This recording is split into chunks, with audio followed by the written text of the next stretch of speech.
Live news, खबर तो पक्की है। नमस्कार साथियों, जय हिंद। सभी को, पूरे देशवासियों को रामनवमी की बहुत बहुत बधाई और शुभकामनाएं। अभी हम बात करेंगे कि बिहार में क्या हो रहा है। बिहार में जो एजेंसी है, जो परीक्षा कंडक्ट कराने वाली एजेंसी है, उसकी स्थिति कैसी है साथियों। तो ओवरऑल सब चीजों पर आपको हम अपडेट करा दें कि बिहार की जो व्यवस्था बन चुकी है वो ये है कि पैसे देकर आपको किसी भी विभाग की नौकरी मिल सकती है।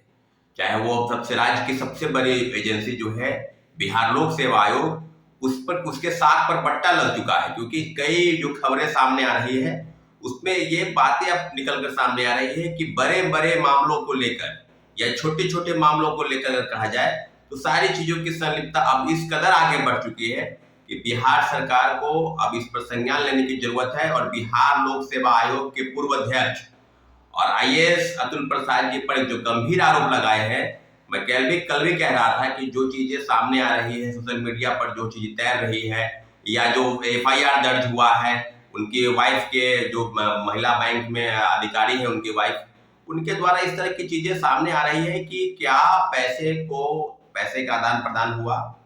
क्योंकि जो आरोप लगाए गए किसी व्यक्ति द्वारा कि लगभग 3.5 करोड़ के आसपास की जो रकम है वो बीपीएससी के पूर्व चेयरमैन के हवाले से, क्योंकि टीआरई 1 से लेकर टीआरई 2 तक यानी शिक्षकों की नियुक्ति के संबंध में उन्होंने पैसे को लेकर आदान प्रदान करने की बात की है।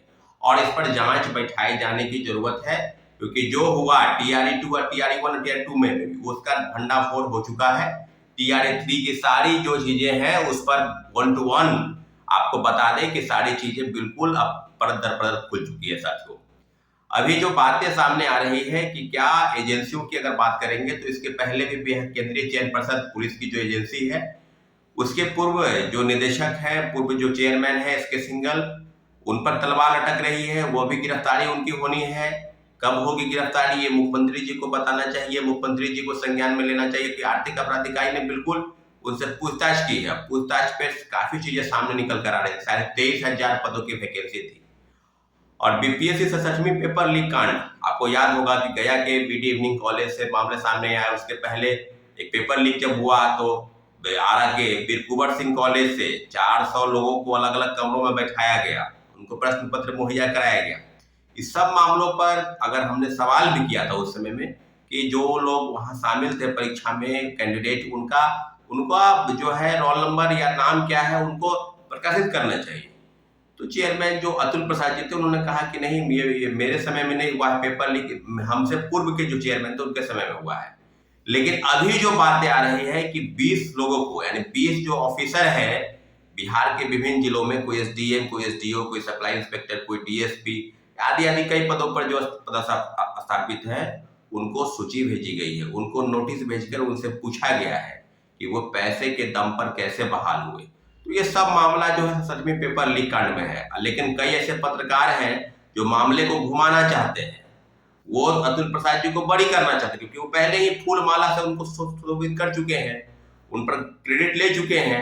तो अब क्यों नहीं बना रहे हैं, अब क्यों नहीं बता रहे हैं कि टीआरई 1 और टीआरई 2 में जो हुआ, जो आरोपियों के बयान है, उस समय के चेयरमैन कौन थे? अतुल प्रसाद जी थे। तो अतुल प्रसाद जी पर क्यों नहीं आप बता रहे हैं कि सबसे बड़ा कोई सरगना है अगर शिक्षा माफिया है तो अतुल प्रसाद है।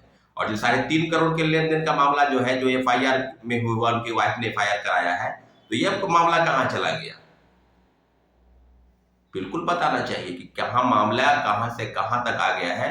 और निश्चित रूप से आने वाले समय में एजेंसी जो है बिल्कुल इस प्रकार पर मेरिट वाले जो लोग हैं, जो पढ़ लिख रहे हैं, जो नौकरी की तलाश में हैं, उनके लिए बिल्कुल संभावना बिल्कुल नगण्य हो चुकी है। और जो पैसे देकर बहाल हो रहे हैं टीआरई 1 या टीआरई 2 में, ये तो बात खुलकर सामने आ गई कि प्रश्न पत्र उन लोगों को मुहैया कराया गया। राज्य के बाहर उत्तर प्रदेश और झारखंड में उन लोगों को प्रश्न पत्र मुहैया कराकर रटवाया गया और परीक्षा केंद्र पर लाया गया। ये बात सारण के तमाम, चाहे वो छपरा, गोपालगंज और सिवान के जो लोग हैं, उनका परीक्षा केंद्र आरा और बक्सर बनाया गया और उनको परीक्षा केंद्र पर पहुंचाया गया। तो ये बातें क्या एक ही केंद्र की तरफ है, एक ही जगह हुआ, या हजारीबाग से जो गिरफ्तारी सिर्फ हजारीबाग में पढ़वाया जाता है? बिल्कुल नहीं। राज्य के या देश के अन्य राज्यों में भी प्रश्न पत्र मुहैया कराकर लोगों को रटवाया गया था।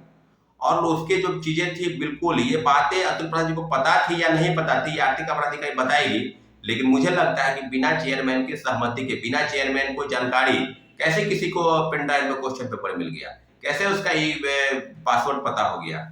तो सारी चीजें अब खुल चुकी है। आने वाले समय में हम लोगों को तैयारी के साथ, बिल्कुल मजबूती के साथ लड़ना है और निश्चित रूप से बीपीएससी के जो पूर्व चेयरमैन है उनसे पूछताछ की जानी बाकी है। आर्थिक अपराध इकाई उनसे पूछताछ करे कि जो 3.5 करोड़ का मामला है ये कैसे प्रकाश में आया, कैसे, क्या बात है। अगर कोई आरोप लगा रहा है तो उसमें कितनी सच्चाई है, बिल्कुल तहकीकात होनी चाहिए साथियों। अभी जो बातें हैं कि बिहार में, चाहे उसके बिहार पुलिस अवर सेवा आयोग हो, कई बार पेपर लीक हुए, प्रश्न पत्र मुहैया कराया गया, क्या क्या हुआ नहीं हुआ, हम लोग विरोध करते थे, आंदोलन करते थे, आंदोलन को दबाया जाता था, पैसे देकर लोग बहाल हुए नहीं हुए, काफी चीजें सामने आई। सिपाही भर्ती का वही मामला है, बिहार लोक सेवा आयोग का वही मामला है, बीटीएससी जो टेक्निकल आयोग है वहां भी वही मामला चल रहा है, एलआरसी का मामला जो है वहां भी वही चल रहा है। तो क्या बिहार की एजेंसी बिल्कुल अब ये मान के चले कि पैसे दीजिए और बहाल हो जाइए? इसी तरह का प्रकरण इस राज्य में चल रहा है। बहुत ही घोर विडंबना है और निश्चित रूप से जो एजेंसी है उसको तहकीकात करनी चाहिए। दूध का दूध और पानी का पानी होने के लिए हम सभी को मिलजुल कर, आंदोलन है, प्रोटेस्ट है, कहीं भी कुछ होता है उसमें बढ़ चढ़ के हिस्सा लेने की जरूरत है साथियों, ताकि बिहार में जो भ्रष्टाचार का जो पल फूल रहा है और आगे बढ़ रहा है उसको कहीं रोक लगाए जाने की जरूरत है। हमारे चैनल को आपने सब्सक्राइब नहीं किया तो प्लीज सब्सक्राइब कर ताकि हमारी बात आप तक पहुंच सके और आपकी समस्या हम तक आ सके साथियों। ठीक है, धन्यवाद, जय हिंद। लाइव न्यूज, खबर तो पक्की है।